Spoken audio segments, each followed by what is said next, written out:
nahmaduhu wa nasta'inuhu wa nastaghfiruhu wa na'udzu billahi min shururi anfusina min sayyiati a'malina may yahdihillahu fala mudilla lahu wa may yudlil fala hadiya lahu asyhadu an la ilaha illallah wahdahu la syarika lahu wa asyhadu anna Muhammadan abduhu wa rasuluh.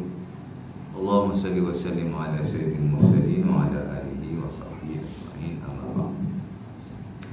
Kali mana sama-sama kita menjaga kesyukuran kepada Allah Subhanahu wa taala. Kerana lipat dunia dan juga hanya dapat sama-sama kita berkumpul pada hari ini dan kita menunaikan solat maghrib secara berjemaah. Kemudian kita akan isi sikit masa untuk kita sambung kuliah yang telah kita tinggalkan dulu. Oh, ramai betul malam ni. Malam ni paling ramai ni daripada biasa-biasa. Selepas raya itu saya dah 2 minggu lepas saya dah datang kan. Oh, ni kali kedua lepas raya lah. Okey dah. Okey, baik. Jadi kita masih dalam surah Al-Fatihah. Satu surah yang agung yang tidak pernah terdapat dalam surah yang lain. Dan saya dah hurai beberapa ayat yang terawal dan juga perkara yang terpenting berkaitan surah ini. Surah yang banyak namanya, surah yang besar lah kepentingan dia bagi kita. Kalau tak besar kepentingannya, nescaya Allah Ta'ala tak suruh kita membacanya setiap kali dalam solat. Nampak? Banyak surah yang lain yang Allah Ta'ala boleh kita baca. Ada yang pendek sampai 3 ayat, Qul Huwallahu Ahad, pendek je. Kalau Allah Ta'ala suruh itu kan mudah, kan? Ataupun surah yang panjang, susah pula, panjang sangat. Yang sedang-sedang pun banyak, yang 10 ayat, 13 ayat. Surah Al-Alaq, antara surah yang pertama diturunkan 19 ayat. Allah Ta'ala boleh suruh kita baca, ataupun Allah Ta'ala boleh suruh kita baca secara bersilih ganti. Apa salah Allah Ta'ala suruh surah solat Zuhur, surah sekian-sekian, kan? Ada 6,000 ayat, ada 114 surah. Allah Ta'ala boleh buat tukar-tukar. Tapi tidak, Allah Ta'ala dan Nabi-Nya hanya mensyariatkan kita baca Al-Fatihah. Dan saya pernah sebut pada tuan-tuan, tak boleh ganti dengan yang lain. Tak boleh. Melainkan adalah seorang dua ulama yang kata boleh. Umpama Al-Imam Abu Hanifah, dia kata boleh baca surah lain ganti Al-Fatihah dengan syarat lebih kurang menyentuhlah 7 ayat, 8 ayat. Nampak? Boleh lah. Sah solatnya. Tapi afdal dia kata Al-Fatihah. Tapi bila kita semayang di belakang orang yang bermazhab Hanafi, dia tak baca pula yang lain selain daripada Al-Fatihah. Kan? Pergi masjid India, dia baca Fatihah juga. Pergi di Bukit Ramon Putra, dia baca Fatihah juga.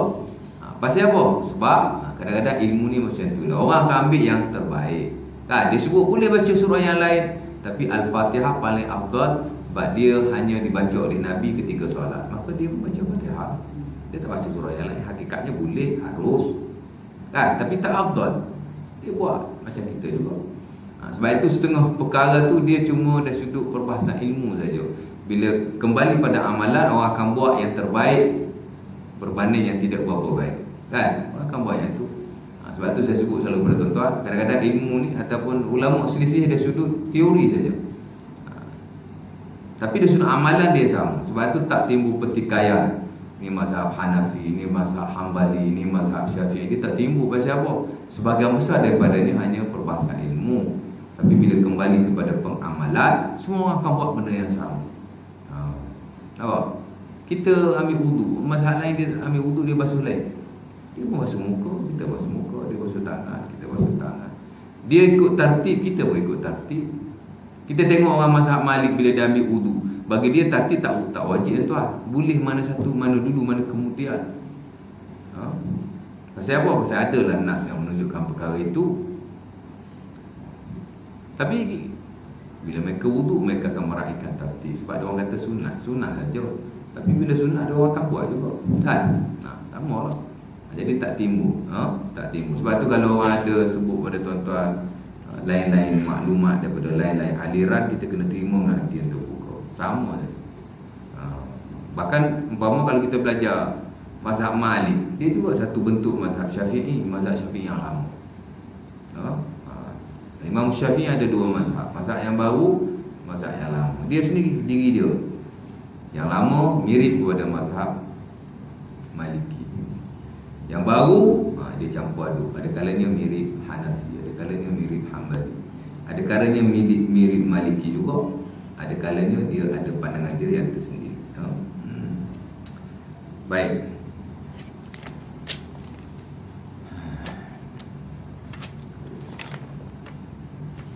Jadi berkenaan dengan Al-Fatihah ni saya dah cerita secara panjang lebar, walaupun saya tak pastilah bila kita akan menghabisi surah ini. Tapi selagi saya hidup, insya-Allah taala lah, dan selagi tuan-tuan nak dengar saya akan kita akan berkongsi lah. Kau ni kira okeylah setengah kan, saya di sini kan.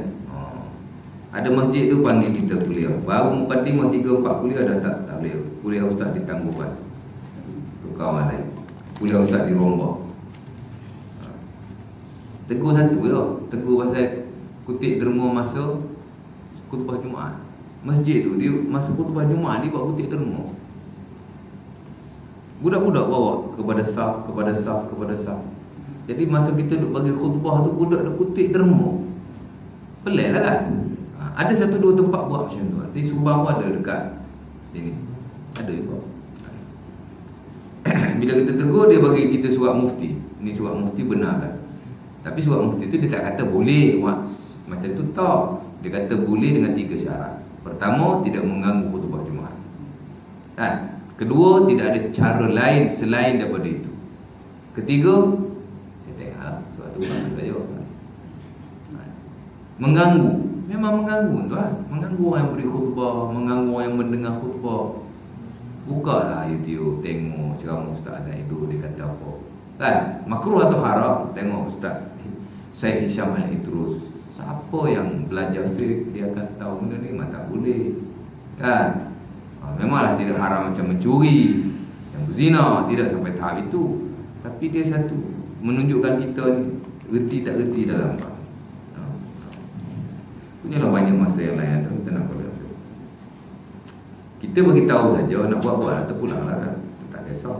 Tapi kita sebut pasal benda ni tak apa bagus.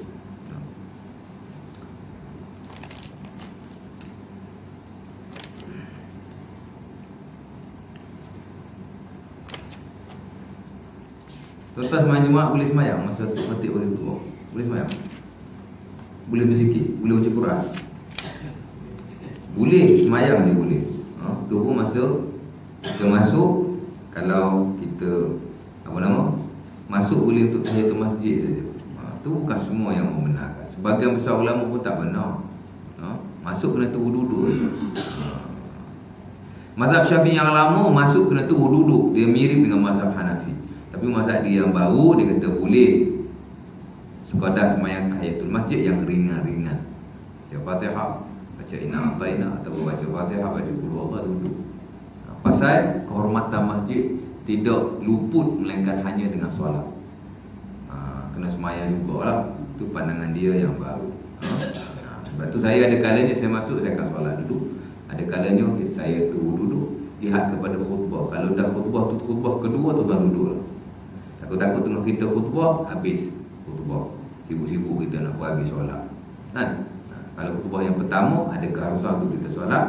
Menurut sebagian ulama termasuk Imam Syafi'i sendiri dalam fatwa dia yang baru. Jatuh dia macam tu. Adapun kutip derma masa khutbah ini dia tak bagus. Melainkan kalau darurat, saya tak pastilah apa bentuk darurat yang ada.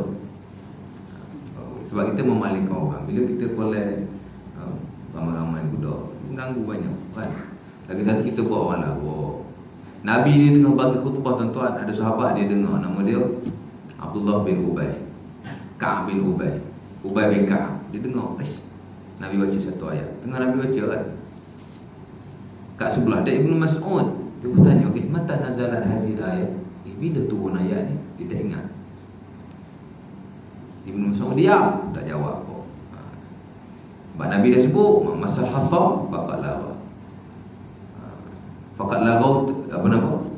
Mamasal hasa, Nabi kata ada Muslim daripada Abi Hurairah, faqad lawa. Siapa yang main pasir lawa lah. Lawa ni tak dapat pahala. Sebab masjid Nabi bukan masjid kita kapal. Jadi dia duduk atas batu, atas pasir walaupun berlapik dengan daun-daun tamak, tapi masih ada boleh jamak lah batu tu. Kan tangan kita ni kadang gatal sentuh Getek-getek macam tu. Nabi kata mamasal hasa faqad lagha. Siapa yang sentuh batu, getek-getek batu, faqad lagha, tak ada pahala bagi dia. Lalu sama yang sahabat tanya, bila tu ayat, mata nazalat hazil ayat, bila tu ayat ni? Ya, Nabi tak jawab. Dia tanya berkali-kali. Kan? Pasal dia nak tahu. Aku tak pernah dengar ayat Rasulullah baca ni. Bila habis semayang, Ibnu Mas'ud marah dia. Faqad laghauta, dia kata, kau dah habis Jumaat. Dia tak percaya, dia jumpa Rasulullah. Betul ke Ibnu Mas'ud kata aku ni? Aku tanya benda bagus ni. Kan? Tanya pasal ayat Quran, bukan aku menyembah. Aku buang masa. Nabi kata betul Ibnu Mas'ud. Betul lah. Mana kata kita tak boleh berpaling daripada khutbah Jumaat Masjid. Tak boleh baca Quran, tak boleh nak zikrullah, tak boleh nak apa nama? Tak boleh nak semayang maka. Mereka semayang tahiyatul masjid. Bahkan kita tak boleh nak tegur orang lain. Walaupun sekadar kita kata diam, tak boleh. Diam pun kita orang sebelah kita main Facebook. Mana boleh? Tak boleh tegur tuan dengan perkataan. Ulama bagi rukhsah tegur dengan isyarat boleh. Tapi ada pun dengan perkataan tak boleh. Itu pun ada lagi lah perbahasan di kalangan mereka, isyarat yang macam mana. Kalau dia buat satu benda yang tak ganggu orang, ulama kata tak boleh tegur walaupun isyarat. Pasal apa? Pasal takut lara. Kan? Dia main Facebook seorang dia tak kacau orang pun. Biar pergi dia, tapi sebagai kata boleh isyarat. Buatlah macam mana isyarat. Saya kalau saya tegur orang duk main handphone sebelah saya, nak ambil handphone saya letak terbalik. Handphone saya ni letak terbalik ke depan. Dia tak faham juga, lantak pergi dia. Kan? Pasal kita tak selesa. Nampak? Nabi kata, idza qala ahadukum li akhihi wal imami yakhdhub ansit. Nabi kata, faqad lagha wa man lagha la jum'ata lahu. Siapa-siapa yang kata ada sahih Abi Hurairah, tak Bukhari Muslim, saya pun tak ingat. Nabi kata siapa-siapa yang berkata kepada saudaranya diam. Apa makna diam ni? Amar ma'ruf nahi munkar. Termasuk dalam konteks itu. Kalau semayang tak boleh, baca Quran tak boleh, zikir tak boleh, yang bersabit dengan kita, hak bersabit dengan orang pun tak boleh. Bila kita kata diam pada sahabat kita, Nabi kata faqad lagha, dia tak habis. Idza qulta li akhika ansit faqad laghauta wa man lagha fala jum'ata lahu. Nabi kata kalau kamu kata pada sahabatmu diam, habislah. Nabi kata lagha lah. Bila lagha tak dapat pahala Jumaat. La jum'ata lahu. Dia semayang gugur kewajipannya, tapi zero, tak dapat apa. Rugi ya kan? Kita ibadah ni bukan sekadar nak melepaskan tanggungjawab. Kalau tuan-tuan sekadar nak melepaskan tanggungjawab, tuan-tuan tak datang masjid surah ni macam orang rumah pun. So, tak berdosa. Tapi kita nak kata apa? Satu benda yang paling besar lah cerita dia kan. Walaupun Jumaat ni semua orang wajib kan, tapi kita bukan sekadar nak melepaskan kewajipan. Baik. Jadi saya dah sebut kepada tuan-tuan, ayat pertama saya dah tafsir. Mana ayat pertama daripada Al-Fatihah?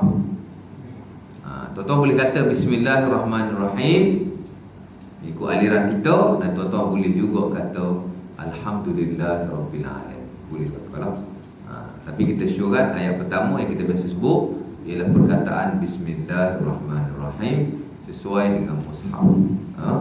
Sama jugalah kita dalam menjadi imam, bila kita baca Quran, mungkin kita tahu bentuk-bentuk bacaan yang kadang-kadang di sisi ahli syariah ini diterima, bahkan sebagainya mutawatir. Kan? Kalau ikut saya, tuan-tuan, saya suka baca Al-Fatihah. Alhamdulillahirabbil alamin, Ar-Rahmanir-Rahim, Maliki Yaumiddin, bukan Maliki Yaumiddin. Tapi pernah tak tuan-tuan dengar saya baca Maliki Yaumiddin, baca dengan pendek, tak baca dengan panjang? Pernah tak? Tak pernah dengar? Betul?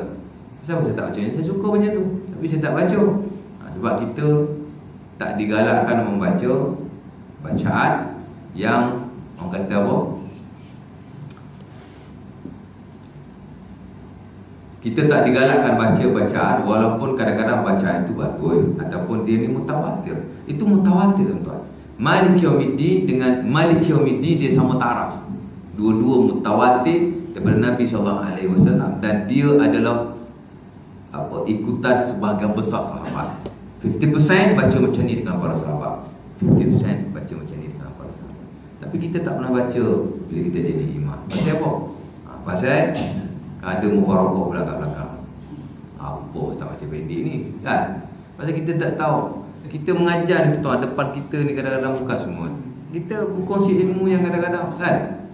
Sebab tu saya bukan kata apa, saya sendiri pun beringat bila mengajar ni, kita mengajar nak bawa orang lebih dekat pada agama. Kita mengajar ni nak bawa orang lebih dekat kepada kesatuan Islam, umat Islam. Kan? Bukan nak menjauhkan orang agama. Kita ajar ni nak bagi orang ni dekat dengan kesatuan Islam, nak bagi kita semua rapat belakang. Walaupun kadang-kadang pemikiran berbeza-beza, ideologi tak sama kan. Kau suka orang A, aku suka orang B. Tapi bila masuk masjid, tak ada kumpulan A, tak ada kumpulan B. Satu kumpulan saja, mukmin. Betul tak? Kita pun sama nak dekatkan jurang ilmu di kalangan ilmuwan. Betul tak? Sebab tu kita sebut juga ulama-ulama lain di luar konteks Syafi'i supaya kita faham. Kita fokus pada mazhab Syafi'i, tapi kita tak pernah tutup pintu pada mazhab yang lain. Sebab Islam ni dia memang macam tu. Orang gila ni pun kalau dia bawa benda baik pun kita kena terima tuan. Orang gila, apatah lagi orang tak gila. Tapi kalau kita duduk sini mengajar condemn sana, condemn sini.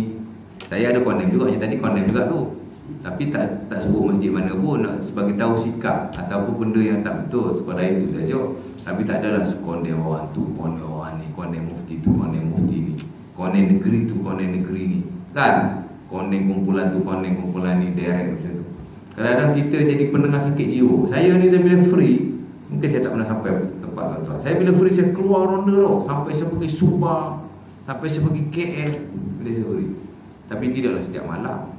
Sebab saya kadang-kadang kita banyak kerja kan. Tapi boleh kata saya akan pergi dengar.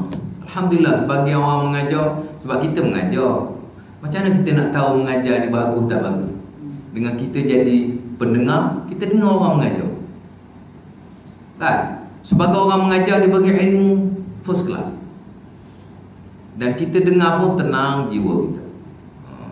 Tapi sebahagian kita jadi sesak nafas dulu. Kita mendengar jadi sesak nafas. Orang datang ke masjid, datang ke surau nak tenangkan jiwa. Tapi kita yang buat orang jadi sesak nafas. Jadi saya pasal saya nak mengajar, saya pun nak tengok orang mengajar. Saya tengok siapa hati. Malam ni ustaz sekian, apa yang tak kena dengan ustaz. Malam ni ustaz sekian, apa yang bagus pada ustaz. Tahu? Memanglah kita tak boleh nak jadi perfect 100%. Tapi kita nak tengok dari sudut ilmu raya macam mana, dari sudut sikap ustaz tu sendiri. Itu penting kan? Penting kan? Kita pergi masjid kita ni bukan rasa pening-pening, sakit jiwa dia.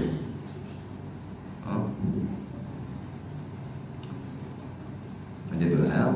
Kita nak dekatkan bersama kita. Sebab orang di hadapan kita ni tak sama kan. Bukan semua, ada orang daripada bidang pendidikan, ada mungkin daripada kita ni cikgu. Ada orang kadang-kadang daripada bukan pendidikan, bukan daripada agama pun kan. Ada yang pencen daripada kilang, pencen sana, pencen sini. Kita mempunyai latar belakang tak sama. Kita nak dekatkan dia orang semua pada agama, dia orang faham. Tapi dengan cara yang paling baik supaya kita boleh beramal. Tujuan kita belajar ni nak beramal saja kan. Lebih daripada itu, apabila kita tak boleh amalkan, dia jadi khazanah dalam dada kita yang ke bawah bila kita mati kelak. Ilmu ni sebenarnya tujuan dia nak beramal. Kalau ilmu kita tak beramal, dia panggil sisir lah kan. Sebab tu Al-Imam Syafi'i dia sebut oleh Al-Imam Abu Naim Al-Asbahani dalam kitab beliau. Al-Imam Syafi'i kata al-ilmu manafa'ah. Dulu boleh kali kedua, kali ketiga kat sini saya dah sebut pada tuan-tuan. Imam Syafi'i kata al-ilmu manafa'ah. Ilmu ni ialah apa yang bermanfaat. Saya ajar pada tuan-tuan benda yang bermanfaat. Walaupun banyak lagi benda lain yang saya tahu, tapi saya tak ajar belakang. Melibatkan benda rumit-rumit, perselisihan yang rumit-rumit, dalil yang dibahaskan panjang lebar, saya tak cerita kepada tuan-tuan. Kalau mesti boleh saya cerita kan. Sebab kita nak ajar benda yang boleh memberi manfaat. Sebab tu walaupun saya ajar tafsir, saya tak ajar tafsir saja. Kadang saya sebut sikit kerana politik, kadang sebut juga kerana masyarakat, sebut juga pasal faith, pasal dia ibadah kita duk buat hari-hari. Kan bukan ajar tafsir saja, benda yang memberi manfaat aja. Dan tak tertumpu pada satu sahaja ilmu yang kita ajar. Boleh jadi kau ajar tafsir, tapi kau sebut juga ilmu-ilmu yang lain kerana dia bermanfaat. Siapa besar macam ni? Imam Syafi'i. Dia kata ilmu manfaat. Ilmu ni benda yang bermanfaat. Apa yang tuan-tuan boleh manfaatkan saya sebut. Sekadar yang tuan-tuan boleh terima. Kan? Tapi bila kita tak boleh nak terima, itu jadi masalah. Kan? Bila kita bercakap pasal kebaikan kerajaan, dia cakap kita ustaz, UMNO sentimen orang hari ni. Kan? Dia permainan hari ni permainan sentimen. Peperangan minda hari ni bukan peperangan senjata. Dia dua peperangan utama. Peperangan minda, peperangan teknologi dan juga ekonomi. Minda ni hebat ni. Peperangan minda termasuk umat Islam sendiri, kan? Bila kita bercakap tentang benda yang tak baik dalam negara, keburukan kerajaan, dia kata kita Ustaz UMNO, Ustaz PAS, Ustaz Pemangkang. Ustaz Pemangkang ni jangan panggil. Betul tak? Bila kita bercakap pasal perbandingan mazhab, pasal hadis sahih, pasal kebatilan, tarekat tu tak betul, tarekat ni tak betul, dia kata kita Wahabi. Ada je. Kan? Bila kita bercakap pasal akhlak, pasal apa nama, orang soleh terdahulu, dia kata kita sufi, orang tasawuf. Jadi sentimen, ini peperangan bintang, dia main sentimen, kan? Padahal benda tu tak berlaku pun.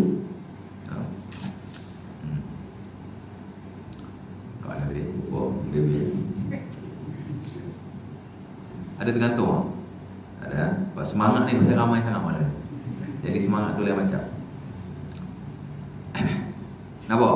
Sebab tu kadang-kadang saya beritahu, yang salah tu bukan alirannya, bukan ilmunya, bukan apa yang dia belajar, bukan apa yang dia timba, bukan, tapi sikap kita sendiri. Kerana yang ekstrim ni bukan, kan? Bukan aliran yang ajar ekstrim, tak ada, kan? Kalau aliran yang kata ekstrim, payahlah. Aliran tu tidak ekstrim selagi mana dia berpandu pada Quran dan hadis Nabi. Tapi orang ekstrim ni dia sentiasa ada, dia panggil ta'assub orang Arab. Dan dia tak berlaku di kalangan orang coknya macam kita. Dia berlaku di sisi ulama juga yang besar-besar. Dia ada ta'assub, dia ada ekstrim. Dia sudut ilmu lah, dia bukan ekstrim nak bergaduh orang, tak. Ekstrim dia sudut ilmu. Dia tak nak dengar pandangan orang, dia nak pandangan dia saja. Berlaku. Tuan-tuan tahu tak, tokoh besar Al-Imam mazhab Malik, nama dia Al-Imam Al-Ash'ab. Dia ni tokoh mazhab Maliki di Mesir. Ulama besar tuan-tuan, seorang mujtahid dalam mazhab Malik. Di kalangan ashabul wujud, dia ni mujtahid, muntasib, muqayyad dia bagi. Kita tak tahu lah. Ulama besar. Al-Imam Syafi'i dia orang tua, Imam Syafi'i dia orang muda. Kan? Hari ni pun di Melayu, di tanah Melayu, di Malaysia kita ada kaum muda, kaum tua. Kan? Dulu pun dah ada. Ada golongan ni dia yang berumur. Dia duduk ajar mazhab Maliki di Mesir. Satu mazhab yang masyhur dulu lah. Sekarang mazhab Syafi'i lah yang setahu saya. Bila Imam Syafi'i daripada Baghdad pergi ke Mesir, tuan-tuan, Al-Imam Syafi'i lihat orang begitu ta'assub pada mazhab Malik, sehingga tak dia banyak dengar qala Malik berbanding qala Nabi. Al-Imam Syafi'i anak murid Al-Imam Malik, dia pun di atas mazhab Malik pada awalnya, dan fatwa dia banyak menjurus pada mazhab Malik. Dia asal penyokong Malik sebelum itu. Tapi bila dia pergi ke Mesir, dia lihat tuan-tuan, orang begitu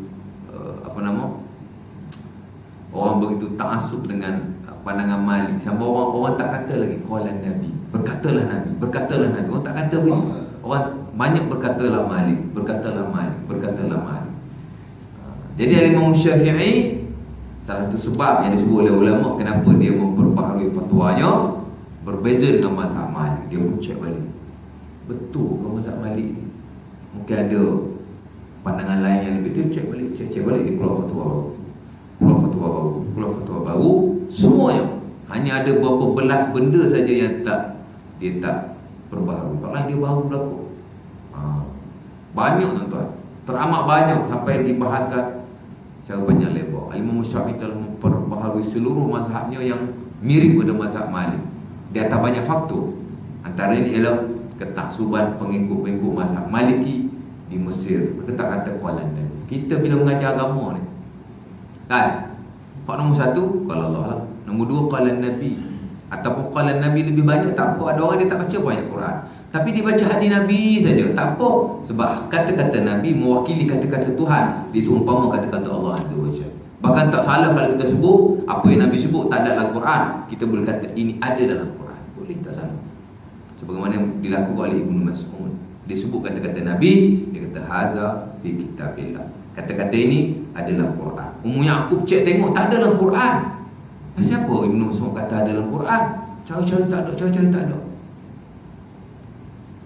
Ibnu Mas'ud kata alaysa Allah yaqul mata akum rasul wa ma atakum rasul fakhuzuhu wa nahakum an fantahu. Allah Taala dah kata apa yang Nabi bawa, cakap, amalkan, ambil. Apa yang Nabi larang, tinggal. Itulah keseluruhan kehidupan Nabi duduk dalam ayat. Jadi apa-apa yang Allah Taala tak sebut, Nabi sebut, aku boleh kata benda ni ada dalam Quran. Kata Ibnu Mas'ud. Dan ditafsir oleh ulama lain, Muhammad Ibn Arabi dan Bukila Al-Wazi dan lain-lain. Tak salah lah, mana makam dia sama. Sebab tu bagi ulama Muhammad Ibn Al-Barbahari, dia kata al-Islam huwa sunnah, wa sunnah hiya al-Islam. Sunnah Nabi ni dipanggil Islam, boleh kita panggil Islam. Dia bukan sekadar perbuatan Nabi, kehidupan Nabi, dah. Itulah Islam, dia kata. Wajah Islam yang sebenar lihat pada Nabi. Sebab tu dia kata Islam adalah sunnah, sunnah adalah Islam. Yaqum ahaduhuma ma'al akhar. Dua ni dia tak boleh berpisah. Ada satu ni, hak ni mesti ada. Hak ni tak ada, hak ni mesti tak ada. Tahu? Tak salah lah. Lepas tu kita ada baca hadis tak apa. Tapi nombor satu, qala Allah, qala Nabi. Kedua-duanya ataupun salah satu daripada kedua, mestilah ini qala Malik, qala Malik, qala Malik. Imam Syafi'i kata seolah-olah tak ada orang pandangan lain yang lebih baik. Dia pun buat, saya mau fatwa. Dia buat fatwa baru, dia mengajar benda baru. Bila ajar benda baru ni, biasalah ada orang kita ni banyak dipengaruhi tradisi dalam segala hal. Hatta dalam agama pun kita tradisi banyak. Nampak? Sama juga. Kadang benda tu tak perlu pun. Orang kahwin hari ni bersanding kan tak perlu, tuan. Bukan kata tak perlu. Kadang-kadang mempamerkan wanita kepada orang ramai itu haram. Atau boleh buat dalam adab uzafah, adab-adab pengantin. Banyaklah hujah-hujah yang ada. Tapi nak cerita, tapi kerana kita tradisi, susah nak ubah kan. Tradisi tuan. Tapi ada orang boleh buat kedui perkahwinan, tapi tidak ada persandingan. Kalau saya kahwinkan anak ni tuan, saya takkan buat persandingan. Itu pengaruh daripada ajaran Hindu. Lagi pula mempamerkan pengantin kepada orang ramai. Dalam mazhab Syafi'i kata haram. Sebab hukum melihat perempuan ini haram melainkan ada hajat. Boleh lah. Saja-saja tengok tak boleh. Kita tengok TV bukan ikut tak boleh. Kalau ikut betul-betul lah. Maknanya begitu. Ini pula ada persandingan, ada karaoke, nyanyi lagu sana. Saya kalau ada karaoke saya tak halang. Sebab kita ni perlu hiburan. Kok senyap saja macam Kelantan kan. Kelantan mana ada karaoke tuan. Tuan pergilah. Tak ada. Dulu-dulu lah kita orang dulu kecil-kecil pandang pokok kelapa nak letak apa, nak letak speaker tu. 20 tahun dulu tu dah. Sekarang mana ada orang pergi kat Kenduri, Kota Baru, macam Tumpak. Saya bawa mak mentua saya pergi dulu lah, cerita 10 tahun lepas orang kahwin. Mak mentua saya kata, senyap betul Kenduri tak ada karaoke ke? Saya kata Kelantan mana tak ada. Tapi kalau nak buatlah. Tapi lagu-lagu nasyid, tak apalah. Lagu-lagu puji Tuhan, zikrullah, bagus, buatlah. Ini lagu tak apa. Kita bila berkahwin nak keberkatan. Keberkatan tu penting. Hari ni tuan-tuan 10 orang yang berkahwin, 2 daripada bercerai. Perangkaan daripada Jabatan Kebajikan Masyarakat. Saya pernah dengar di TV Al-Hijrah, seorang pegawai daripada Jabatan Kebajikan Masyarakat, dia sebut tentang kita punya statistik lah. Statistik anak luar nikah, statistik perceraian. 10 orang yang kahwin, 2 daripada ni bercerai. Merangkumi segala bangsa lah. Tapi dek kerana kita ni majoriti Melayu dan Islam, maka 20% itu boleh jadi 18% daripada dia adalah Melayu, 2% dia bangsa lain. Kalau 2 orang bercerai daripada 10 orang yang kahwin, 1 orang setengah tu ataupun satu orang 3 suku tu Melayu. Hak suku lagi tu bukan Melayu. Nampak? Kita nak keberkatan daripada ni. Mula-mula tu baguslah masa bertanding tu doa. Ustaz kita terus baca doa kan. Lepas tu gerbang sampai habis. Kalau boleh lagu-lagu yang baiklah. Kita kena kawal pasal majlis kita. Majlis kita tu kita nak biar majlis kahwin kita buat ni dia dapat pahala, dapat keberkatan. Al-Imam Ahmad tuan-tuan dalam fatwa beliau, mana-mana majlis walimatul urus yang ada benda munkar haram kita pergi pada dia. Kita pernah baca dalam masyarakat Al-Imam Ahmad. Saya lagu pasal lagu roh muka apa Ustaz? Melalaikan lah. Walaupun tidaklah muka macam mencuri apa semua, tapi melalaikan. Pasal lagu-lagu yang baik lah. Orang boleh ingat pada Tuhan. Berkat tuan-tuan. Apa-apa kita buat ni dalam keberkatan yang penting. Baik. Sebut tadi kan, Al-Imam Syafi'i masuk, dia ubah fatwa dia tuan-tuan. Dia buat kajian baru, dia ubah. Tokoh di Mesir nama Al-Imam Al-Ash'ab ni, dia bengang Al-Imam Syafi'i. Kisah ini dicerita panjang lebar oleh beberapa ulama, umpama Al-Imam Muzahabi dalam Syiar A'lamin Nubala, Al-Imam As-Subki dalam buku beliau Tabaqat Syafi'iyah. Cerita masyhur lah, pembalahan antara Al-Ash'ab dengan Al-Imam Syafi'i, kaum muda dengan kaum tua. Pasal itu kan, dia suka mazhab Malik. Betul lah, kita ni bila kita suka mazhab kita bermazhab tak salah. Lagi mana kita tak tutup itu pada mazhab yang lain. Ada masyayikh baru yang baru bergaduh doa ni. Sampai tuan-tuan dalam semayang pun dia doa, Allahumma amit asy-Syafi'i. Wahai Tuhan, matikanlah Imam Syafi'i. Dia ni ulama besar. Dia ni orang kata dalam mazhab Malik dia kategori A tau. Pendukung mazhab Syafi'i dan dia ulama mujtahid muqayyad, generasi terawal dulu. Tapi juga terpalit dengan fitnah ketaksuban mazhab. Tapi kita kena ingat, dia ulama besar kan. Kita sebut ni bukan kerana kita nak jatuhkan dia, tidak. Kerana kadang-kadang apa yang berlaku di sisi tokoh-tokoh besar Islam sebagai panduan kepada umat yang terkemudian. Macam Nabi lah, Nabi maksum. Tapi kadang-kadang ada kalanya Nabi pun tersalah tu, tersilap sebagai panduan orang yang terkemudian kan. Betul Nabi terdahulu Nabi Adam alaihissalam, Nabi Nuh alaihissalam, Nabi Musa alaihissalam. Bukan mereka tak buat salah, tapi mereka maksum. Maksum dalam arti kata walaupun ulama berbeza lah bila maksumnya. Adakah sebelum menjadi Nabi, adakah selepas menjadi Nabi, bagaimana bentuk maksumnya, itu mungkin tuan-tuan belajar dari ilmu tauhid.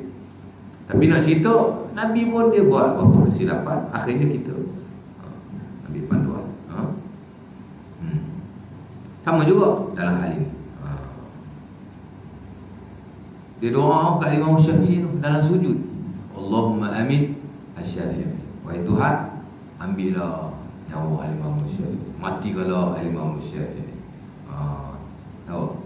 Tuan-tuan ada pernah meluk hari tu kat orang lain? Kan, geram sangat kat jiran kita tu, doa, ya Allah, ambillah nyawa. Boleh doa macam tu? Dia tak boleh doa keburukan pada orang lain. Haram.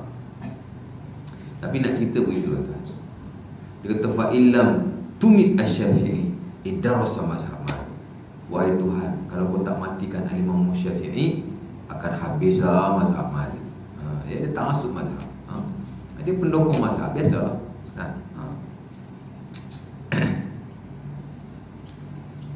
Jadi kita tak boleh macam tu. Ini satu pengajaran bagi kita. Kita terima tuan-tuan apa yang baik. Dan kita melihat agama ni dari sudut ilmunya secara meluas. Sebab tu ulama ni tuan-tuan dia ada martabat, ada peringkat-peringkat. Ada sebagian ulama dia cuma terima pandangan ulama yang terdahulu. Ini sebagian besar daripada mereka. Ada ulama tidak, dia mengkaji, menganalisa, menilai balik, dan dia bawa mari satu fatwa yang bukan baru kalangan salah seorang daripada mereka juga, tapi dia kata inilah yang terpilih. Dan golongan ini dia ramai. Ada dalam setiap mazhab tokoh-tokoh pembaharuan seumpama ini, dan dia mengukir nama lah dalam industri ilmu. Dan mereka ni lah antara menjadi ikutan kita di peringkat tinggi. Siapa dalam mazhab Syafi'i siapa? Al-Imam An-Nawawi, tuan. Dan juga Al-Imam Ar-Rafi'i.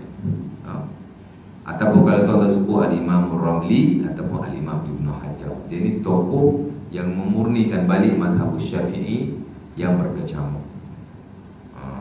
Dia susun balik, cek balik. Dan kita ni kadang-kadang yang sampai kepada kita tidak melalui dia orang, tapi melalui ulama-ulama lain. Sebab tu mungkin tuan-tuan akan dengar beberapa perkara dan kadang-kadang tuan-tuan rasa lain. Sebenarnya dia adalah pandangan yang paling baik dalam mazhab Syafi'i, tapi tidak diketahui. Sebab ulama ni ramai. Tapi tuan-tuan terimalah, dia sudah ilmu, tuan-tuan tak nak buat pun, kan?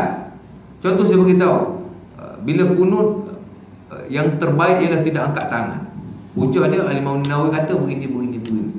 Apa tak angkat tangan, mana? Dia sudah ilmunya macam tu. Kan? Mungkin kita tak terima dia sudah amalannya, tapi kita terima sudah ilmunya selagi mana dia datang dari tokoh-tokoh besar terutama mazhab. Kadang tuan tak biasa dengar.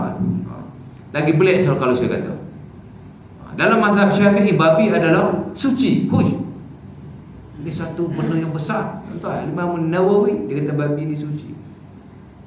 Tidak ada dalil yang mengatakan dia ni najis.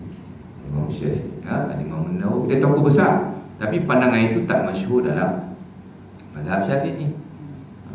Itu ulama Syafi'i. Mazhab Syafi'i sendiri, Imam Syafi'i sendiri, dia ada banyak fatwa. Bukan semua fatwanya masyhur. Kadang-kadang ada satu isu dia ada 3 fatwa. Satu je masyhur, 2 lagi tak masyhur. Dan kadang-kadang kita tak tahu.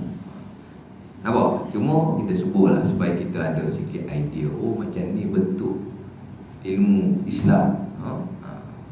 Ulama tak pernah tetap dalam satu-satu isu. Dia sentiasa merubah fatwa. Itu setengah ilmuwan kata Imam Syafi'i dia wafat, dia mati umur 45 tahun tuan. Ataupun 55 tahun, saya tak ingat. Orang kata kalau Allah Ta'ala panjangkan lagi nyawa Imam Syafi'i, nescaya dia akan memperbaharui lagi fatwanya. Setelah dia jumpa dalil-dalil yang baru dan setelah dia buat analisa. Ilmu ni dia tak ada, dia sentiasa upgrade. Kita pun macam tu lah, kan? Daripada kecil sampai umur 60, Al-Fatihah je ingat. Tak ada ingat surah lain, upgrade dah sikit, hafal surah lain, kan? Ataupun yang kita buat bila sembahyang yang wajib saja, yang sunat kita tak buat, upgrade dah sikit, buat yang sunat-sunat. Ilmu dan amalan dia kena sentiasa upgrade. Nampak?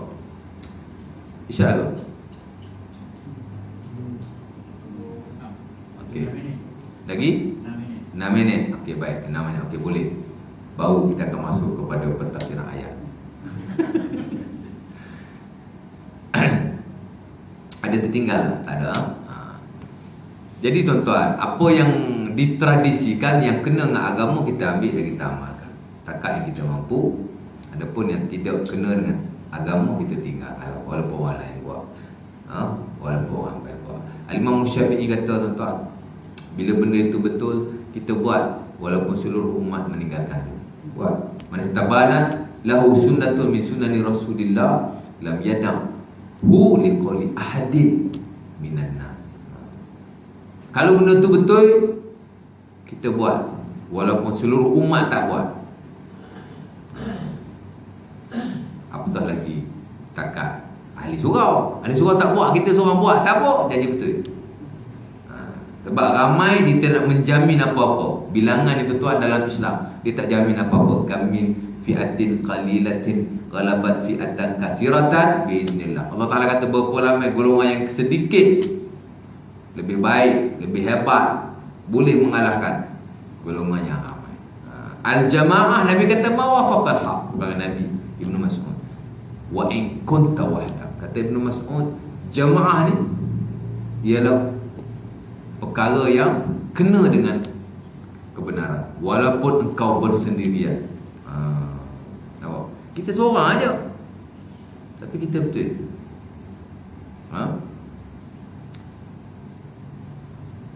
Dan bila benda itu benda batil, tinggalkan walaupun seluruh umat melakukan.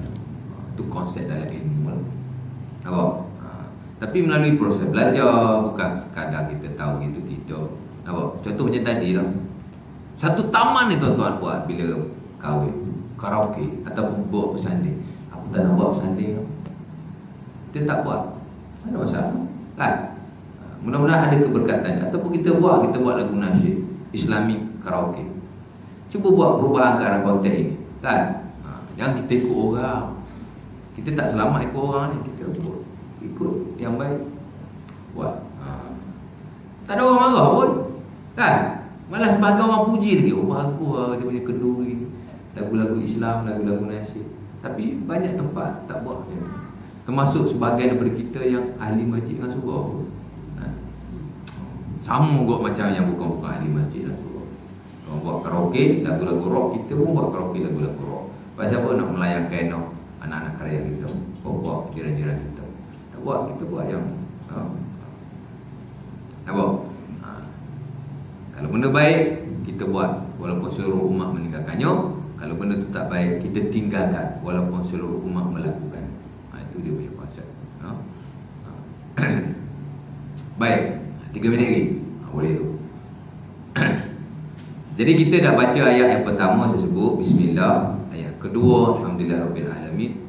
Kemudian saya dah masuk sedikit tentang ayat yang ketiga Ar-Rahmanur Rahim. Dan sepatutnya tuan-tuan saya tak perlu tafsirkan Ar-Rahmanur Rahim.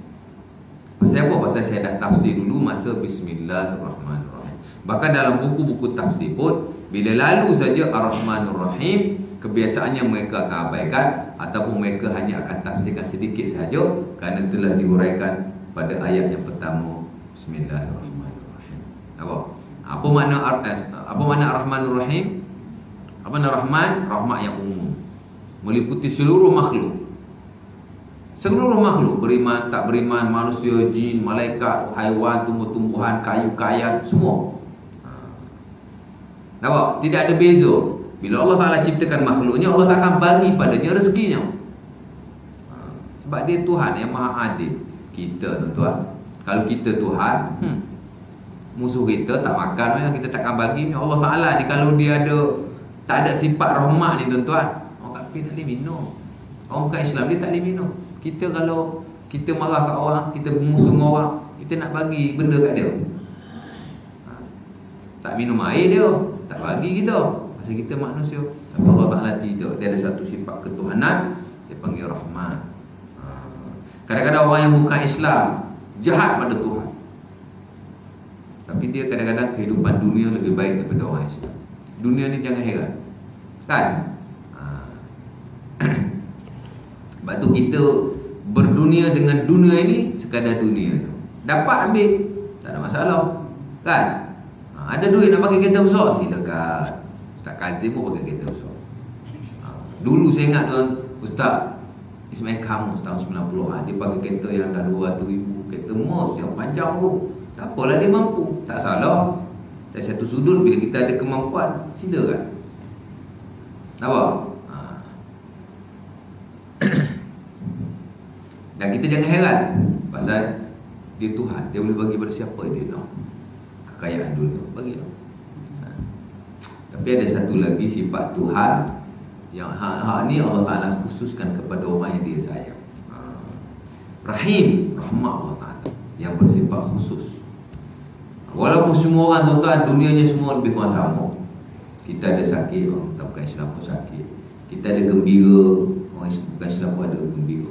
Kita walaupun beriman, ada kala kita duka, kita tak seronok, kita sedih, kita ditimpa musibah. Orang bukan Islam pun ditimpa musibah juga. Kadang-kadang dia orang pun gembira, happy, diterima kegembiraan. Sama lah, kehidupan dunia dia sama. Tapi satu sudut yang lain, keagamaan dia tak sama. Ni rahmat yang khusus tu, hak tu hak kita nak. Kalau rahmat tadi tuan-tuan, dia hanya merangkumi di dunia. Walaupun sebagian ulama kata dia di akhirat juga, tapi hanya tertentu pada orang yang beriman. Tapi sebagian ulama kata rahim ini yang menyeluruh. Ada sebagian ulama dia beza tau. Rahman dunia, rahim akhirat. Sebagian ulama kata tidak. Rahman Allah dunia dan akhirat. Tapi dunia pada seluruh makhluknya, akhirat hanya pada orang yang beriman. Sama juga rahim, rahim Allah di dunia, rahim Allah di akhirat. Sebab nama dan sifat Allah dia tidak ada hak masuk, dia melangkaui. Cuma Rahman, Rahim di dunia hanya kepada orang beriman, Rahim di akhirat lebih-lebih lagi lah kepada orang yang beriman. Sebab tu Nabi ni bila cerita pasal kebaikan, kita rasa seolah-olah benda yang sikit pun kita boleh masuk syurga. Nampak? Kalau tuan-tuan baca dalam buku apa nama? Adalah buku yang saya tengok ada di surau Tabi'ul Ghafili dari suku.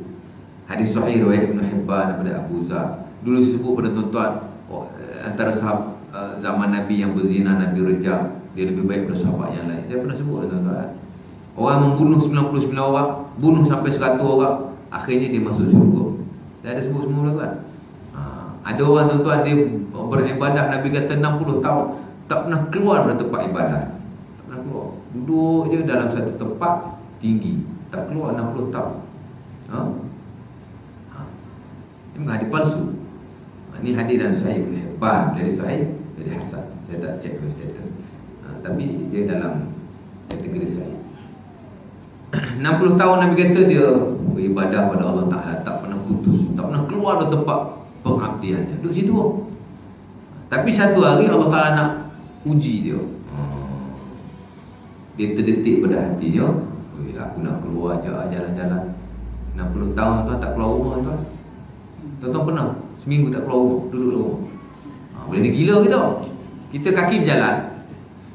Ada orang tuan-tuan dia kena kencing manis, kaki nak kena potong, bekak, tak boleh keluar rumah, tak boleh berjalan. Berjalan pakai tongkat kan, duduk dalam rumah. Malam-malam jadi sasar. Ini kisah benar. Pasal apa? Tak boleh keluar rumah, dia boleh jumpa bergila tu. Allah. Seminggu tak keluar okey lagi. 2 minggu tak keluar, malam-malam dia nak dia lepak keluar sampai ke 2 pagi, 3 pagi, termenung. Masuk bulan ketiga dah kacau. Pasal apa? Pasal tak keluar rumah. Kita 60 tahun kita berjalan. Semua negeri kita pergi, semua tempat kita nak pergi kan. Tiba-tiba bila sakit tak boleh keluar. Saya tak pernah alami, saya pun tak tahulah macam mana kan. Mesti satu hari nak keluar, tak boleh duduk dalam rumah, mati akal kita. Dia 60 tahun tak pernah keluar daripada rumahnya, ibadah. Satu hari Allah Ta'ala nak uji dia, dia keluar tuan. Serempak dengan perempuan. Serempak dengan perempuan. Perempuan tak baik pula tu. Mata ngorak dia jalan. Dia berzina dengan perempuan tu. Apa jadi? Lepas dia berzina, Allah Ta'ala ambil nyawa dia. Mati terus kawan tu. Tapi Allah Ta'ala bagi dia peluang di atas kebaikannya. Masa dia keluar nak bawa perempuan tadi, masa dia keluar daripada tempat ibadah dia tadi, dia membawa 2 keping roti sebagai bekalan. Dia bawa 2 keping roti sebagai bekalan. Lepas dia terus ditarik nyawa oleh Allah Azza wa Jalla, Allah Ta'ala bagi dia ni sikit nafas lah, sikit peluang. Masa dia tengah nazak tuan, datang seorang fakir. Fakir. Apa beza fakir dengan miskin? Dalam fiqh apa beza? Apa beza fakir dengan miskin? Sama je ustaz. Yang malah ada ulama yang kata sama. Tapi secara dia panggil majoriti ulama ni dia tak sama. Fakir ni memang miskin sungguh-sungguh. Makan tak ada, pakai tak ada, memang tak ada sungguh. Miskin, kita miskin. Miskin ni ada, tapi tak apa cukup lah kan. Gaji 30 hari bulan, 25 hari bulan dah tak ada apa-apa tuan. Itu kategori miskin. Gaji 1 hari bulan, lagi 2 hari nak gaji, dah tak ada dah, minjam sana minjam sini. Miskin. Tak cukup. Belanja 2,000, gaji 1,999. RM1 tak cukup dengan belanja. Belanja melebihi daripada, tapi belanja makan betul lah. Ini kita gaji 2,000, pergi Australia melancong, memanglah miskin kan? Mana Mana tak cukup lah. Pembelanjaan dia tak boleh ditampung oleh pendapatan dia. Miskin lah. Ini fakir, tak ada apa. Lalu-lalu tengok kawan tu tengah nazak, ada roti dekat dia. Dia nak pergi ambil, dia tak apa lapar. Abid ni tuan-tuan yang sedang nazak, dia hanya memberi isyarat dengan jari. Berilah. Suruh ambil. Kawan tu ambil makan. Takdir Allah Ta'ala, Nabi kata Allah Ta'ala timbang pahalanya 60 tahun dengan dosa zinanya. Tak boleh tampung tuan. Tak boleh tampung. Memanglah 300 dosa besar yang ada dalam Quran dan hadis Nabi disimpulkan menjadi 70. Disimpulkan lagi menjadi 7. Salah satunya ialah zina.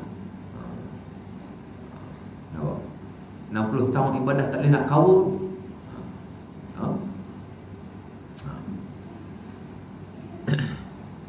Tapi ada satu amalan yang dia tertinggal. Dulu baik 60 tahun, zina. Lepas zina tu ada satu kebaikan dia buat. Apa dia?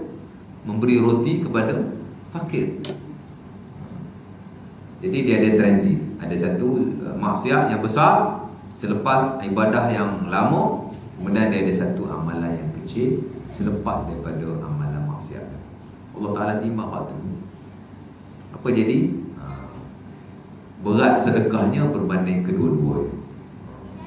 Sedekah dia tadi dengan ibadahnya 60 tahun dan juga dengan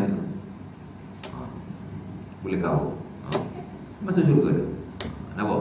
Tuan-tuan kalau baca dalam bab kelebihan bersedekah ni adalah disebut cerita-cerita yang kita dengar kadang-kadang aneh, tak masuk akal. Tapi Allah Ta'ala ni Rahim. Inilah Rahim. Nampak? Itu sekadar berzina. Ada yang lebih hebat lagi tuan-tuan, bunuh 100 orang. Saya pernah sebut kan, 100 orang dia bunuh ni. Kita seorang pun tak pernah bunuh lagi.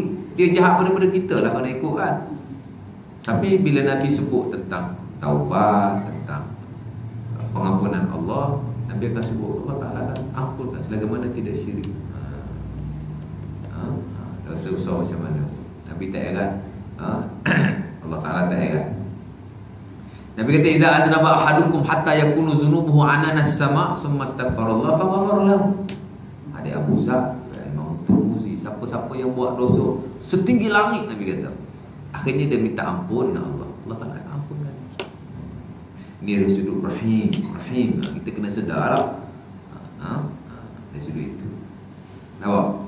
Jadi dia satu pengkhususan yang Allah Ta'ala bagi pada orang yang beriman. Maka kita rebutlah orang ini. Kita jaga ibadah kita, jaga akidah kita, dan jangan kita terlibat dengan benda-benda yang syirik umpamanya, dan juga dosa-dosa besar yang kita tahulah ada buat. Nampak? Jadi Ar-Rahman, Ar-Rahim. Kita tahu Allah Ta'ala ni rahmat yang umum, rahmat yang khusus. Dia betul-betul rahmat. Tuan-tuan, Allah Ta'ala ada berapa nama? Tuan jawab, tidak ada had. Kalau dulu tuan-tuan, Allah Ta'ala ada berapa nama? 99 nama. Betul, tapi tak tepat. Nama Allah Ta'ala tidak terhad, sifat Allah Ta'ala tidak terhad. Cuma yang disebut oleh Nabi 99 dia panggil betul khabaran. Ada lagi nas yang sahih yang lain yang menjurus kepada nama Allah Ta'ala ni tidak ada had. Sebab Allah Ta'ala sebahagiannya diwahyukan, sebahagiannya tidak. Allah Ta'ala tidak mengwahyukan seluruh ilmunya pada Nabi. Yang mana bermanfaat, yang Allah Ta'ala nak jadikan syariat, diwahyukan. Adapun yang berkait dengan nama-nama Allah, sifat-sifat Allah, ini rahsia Allah Azza wa Jal, yang mana yang kita bersesuaian, Allah Ta'ala wahyukan sebagai kita punya panduan. Nampak? Berapa nama Allah dan sifat Allah? Tuan kata tak ada had. Nama Allah tak ada had. Banyaklah. Ataupun tuan kata nama 99 nama. Banyaklah. Al-Jabbar, Al-Qahhar, Al-Azim, Al-Mutakabbir, Al-Ali, Al-Muta'ali. Tuan ada yang tampan 99 nama Allah. Banyak. Ar-Rahman, Ar-Rahim. Tapi Allah Ta'ala pilih untuk memukadimahkan kitabnya, wahyunya dengan Bismillahirrahmanirrahim. Allah Ta'ala pilih dua nama ni. Allah Ta'ala memperkenalkan dirinya pada kita dengan dua nama ni, dalam banyak-banyak nama ni. Hebat-hebat belakang. Nama Allah Ta'ala ni semua sama tuan. Kan? Bila Nabi pergi ke Gua Hira, menurut satu riwayat Ibn Abbas, disebut oleh Imam Abu Hafs tafsir Al-Lubab. Satu riwayat bila Nabi nak dibaca Iqra, Jibril baca dulu Bismillahirrahmanirrahim. Allah Ta'ala perkenalkan diri Ar-Rahman, Ar-Rahim. Berbanding nama-nama orang lain banyak, tapi dia sebut. Pasal apa? Kerana Ar-Rahman, Ar-Rahim, dia punya signifikan dia, kepentingan dia dari sudut ketuhanan dan kehambaan itu amat besar berbanding nama-nama yang lain. Allah Ta'ala boleh buat Bismillahil Mutakabbir, boleh Bismillahil Akbar, Bismillahil Azim. Allah Ta'ala pilih Bismillahirrahmanirrahim. Dan pilihan Allah Ta'ala itu dia ada kepentingan dia yang tersendiri. Apa kepentingannya? Nama yang menjurus kepada ketuhanan dan kehambaan yang paling baik. Bila kita kenal Allah Ta'ala ni Rahman, Rahim, kita takkan jadi jahat, insya-Allah. Sebab kita kenal Tuhan kita, dia ni Rahman, dia Rahim. Kan? Nampak? Jadi itulah. Baik, kemudian insya-Allah Ta'ala bulan yang akan datang saya akan sambunglah Maliki Yaumiddin. Raja sekarang. Aha. Aha. Aha. Tiba satu masa kita buat sembahyang Jumaat, dah okey, sekarang kita buat Jumaat, kalau sembahyang Jumaat ni kita buat sembahyang hajat. Aha. Macam mana Ustaz? Adakah kita nak Saya tak faham macam mana? Contohnya satu Jumaat, dia lepas Jumaat. Oh, buat sembahyang hajat. Buat sembahyang hajat. Lepas Jumaat dia buat sembahyang hajat. Lepas Jumaat dia belajar tak? Tak apa-apa pun. Aha. Kenapa? Kenapa begitu? Haram ke, harus ke, wajib ke? Wajib ke apa sudah? Dia tak ada masalah lepas sembahyang boleh. Siapa-siapa yang nak sembahyang hajat bersamanya solatlah. Kan? Sebab kadang-kadang masa Jumaat ni dia terhad, orang tu rehat tak ramai. Jadi dia nak rebut peluang untuk solat hajat ni. Jadi dia tu buat, takkan nak berdiri dulu baru sembahyang hajat, lari lah orang. Pasal orang nak pergi kerja, nak itu, nak ini kan. Jadi dia ambil peluang terus kepada sembahyang hajat. Tak apa, boleh buat sendiri. Dia tak ada apa masalah. Kalau nak ikut masalah, sebenarnya solat hajat tu pun sendiri dah bermasalah. Solat hajat ni dia banyak perbahasan. Pertama, adakah ada solat hajat? Kedua, adakah dibolehkan berjamaah? Itu semua perbahasan di kalangan ulama. Apa? Jadi boleh lah, boleh tu boleh lah, tidak jadi salah kan? Tak ada masalah. Jadi kalau kita nak doa nak wirid, kita wirid selepas itulah. Sebab kadang-kadang imam ni dia nak ambil peluang. Kalau saya pun kalau jadi imam Jumaat, ustaz nak minta tolong lepas Jumaat untuk sembahyang hajat. Biasa saya selepas Assalamualaikum, saya akan terus sembahyang hajat. Saya wirid sikit-sikit lah. Dan saya takkan doa. Saya kalau orang minta saya sembahyang hajat, selepas Jumaat baik, selepas Isyak baik, saya tak doa. Kan? Doa, lepas tu sembahyang hajat, nak doa lagi. Sekali je. Lepas sembahyang, wirid ringkas, kemudian terus bangun. Lepas kita doa sekali selepas itu. Bukan. Tak apa. Tak ada masalah.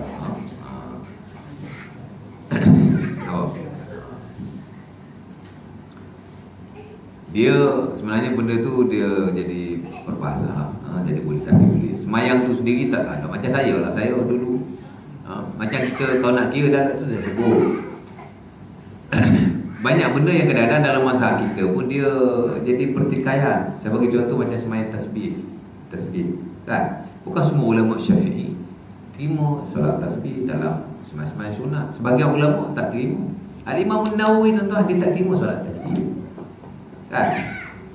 Saya kalau suruh ilmunya saya akan ikut Nawawi. Tapi dia suruh pengamalannya saya amalkan juga. Saya pergi ke surau, ke masjid di Gombak, mulai semayang tasbih. So semayang tasbih jalan.